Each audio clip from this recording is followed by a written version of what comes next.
A borderline raised triglyceride level plus minus a borderline low HDL or good cholesterol level is a fairly common lab result. And unless the levels are extreme, the advice is really lifestyle and diet related. Now, some people would have a borderline raised triglyceride but a normal HDL, others would have a low HDL with a normal triglyceride. Regardless, the advice is similar, so in this video, I'll try to tackle both at the same time. For those people who have the whole picture, i.e. they have a borderline raised triglyceride as well as a low HDL, this is a common early indicator of something called insulin resistance. Now, I have a whole separate 10-minute video on triglycerides in which I explain through the use of diagrams exactly how insulin resistance develops. But the shortened version would be that your body is not processing energy, particularly carbohydrate energy, very well. Really, a true borderline raised triglyceride level can only be measured through a fasting blood test. So if you weren't fasting for at least 8 to 12 hours, it might be worthwhile to first repeat the levels before you make any major changes based upon the blood result. Essentially, when you consume food, your body should be able to extract the sugar energy and fat energy out of the food. It'll hang out in the bloodstream for a period of time, but after a period of time, your body should have been able to remove it from the bloodstream and transport it to tissues. This could be to your muscles if you're active, to your glycogen stores in your muscles and liver. It could be to your subcutaneous fat or visceral fat stores.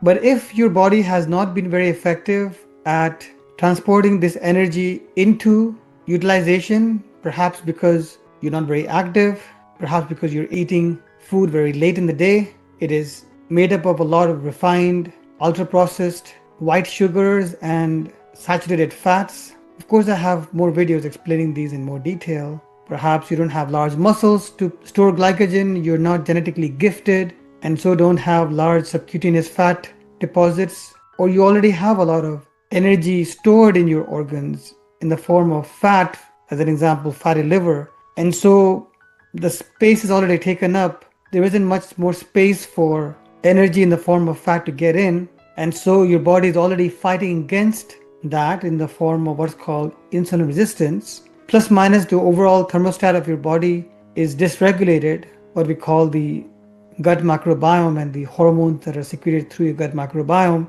You can go to my website for more blogs on these complex topics to understand them in more detail, but essentially, energy metabolism, primarily refined sugar metabolism in your body, isn't working very effectively. It's like a drain which is slow.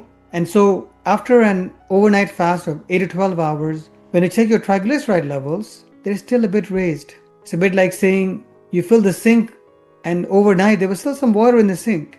It hadn't completely cleared up. And there could be many reasons why that sink is slow. As I said, related to your activity levels, muscle mass, state of liver, state of gut microbiome. And there are many things you could do to make your insulin sensitivity better. You could watch my videos on diabetes and pre-diabetes, on exercise, but this could relate to a calorific deficit for weight loss. And this could be done through dietary changes, increased exercise, intermittent fasting, calorie tracking, particularly if you have increased belly fat or waist circumference. It could be done through increasing muscle mass to increase those glycogen stores, through certain supplements which can help reduce liver fat, such as omega-3 and fiber, or even probiotics to improve your gut microbiome. But essentially, a high triglyceride and low HDL level is an early warning sign that there may be some early signs of insulin resistance. And you may want to look at your other blood markers like HbA1c, which is your 3-month average sugar. Is it above 5.5? Or your fasting sugar levels? Or perhaps your liver enzyme levels or your chronic inflammatory levels like CRP. All these things can be connected.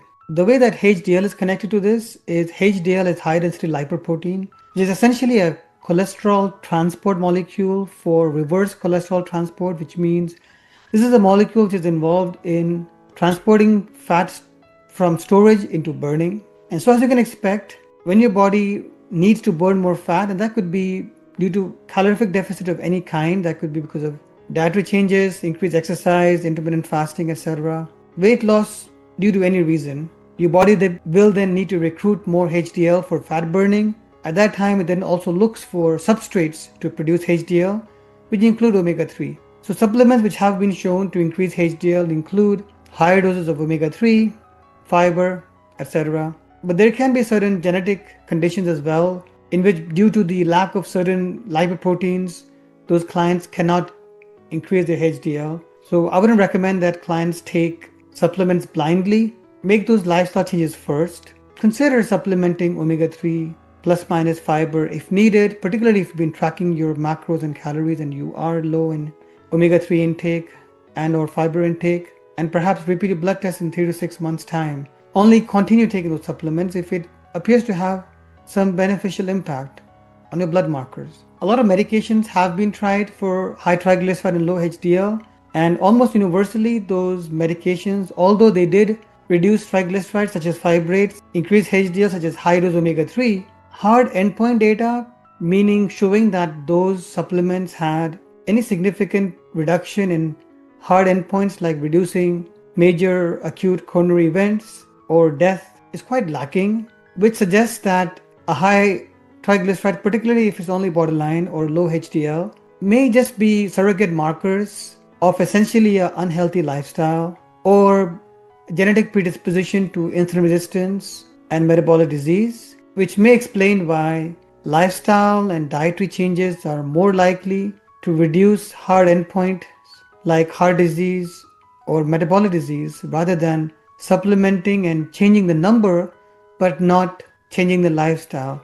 Just like protein supplements will only help you if you actually do resistance training, similarly it's likely that omega-3 will only help you if one, your diet is already deficient in omega-3, and two, you are trying to get into a caloric deficit because you need to lose weight. That's probably the only situation where omega-3 might help you. If you head over to my website healthgroupcoaching.com, scroll all the way to the bottom and click on supplements as well as the section called reverse metabolic disease, you'll find this blog called Metabolic Syndrome Supplements, in which I do have Amazon links for certain supplements you may want to consider, including this triple strength omega-3 as well as this alanine fiber-based fiber supplement. But as I said previously, supplements are to supplement your lifestyle changes. The changes I describe on my blogs as well as my longer videos, if you scroll down on the blog, you will find a much longer video on metabolic syndrome, would be much more consequential and impactful than the supplements. If you do take the supplements, then I'd recommend you repeat the blood test perhaps in 3 to 6 months time and only continue if you see some improvement.